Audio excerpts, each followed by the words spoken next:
अस्सलामु अलैकुम वरहमतुल्लाहि वबरकातुहू। ज़ेर नज़र वीडियो के अंदर आप एक हिरन के बच्चे को देख सकते हैं। ये वीडियो सोशल मीडिया पर खूब वायरल हो रहा है। जी हाँ, आपको बता दें कि ये वीडियो पाकिस्तान के एक शहर बहावलपुर का बताया जा रहा है। जी हाँ, ये हिरन का बच्चा जो अभी छोटा है रोज़ाना चरवाहे के और बकरियों के आने का इंतज़ार करता है ताकि बकरी के ज़रिए से उसकी भूख मिट सके।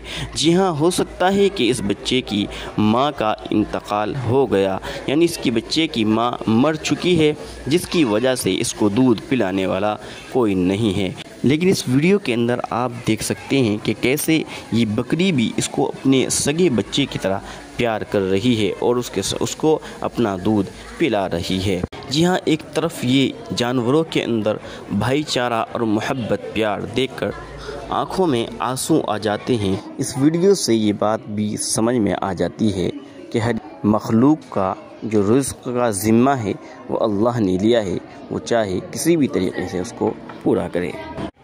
इस वीडियो को देखकर हम मुसलमानों को सबक हासिल करना चाहिए कि जानवरों के अंदर कैसा प्यार मोहब्बत है, वही प्यार मोहब्बत काश इंसानों के अंदर भी आ जाए, तो फिर ये दुनिया के अंदर जो दंगे फसाद हो रहे हैं ये ख़त्म हो जाएं। आज भाई भाई का दुश्मन बन चुका है, एक दूसरे के माल को हड़प करने के लिए एक दूसरे के खून के प्यासे हो जाते हैं। अल्लाह तबारक व तआला हमें इस जानवर से सबक हासिल करने की तौफीक अता फरमाए। वीडियो के बारे में आपकी क्या राय है, कमेंट करके ज़रूर बताएं।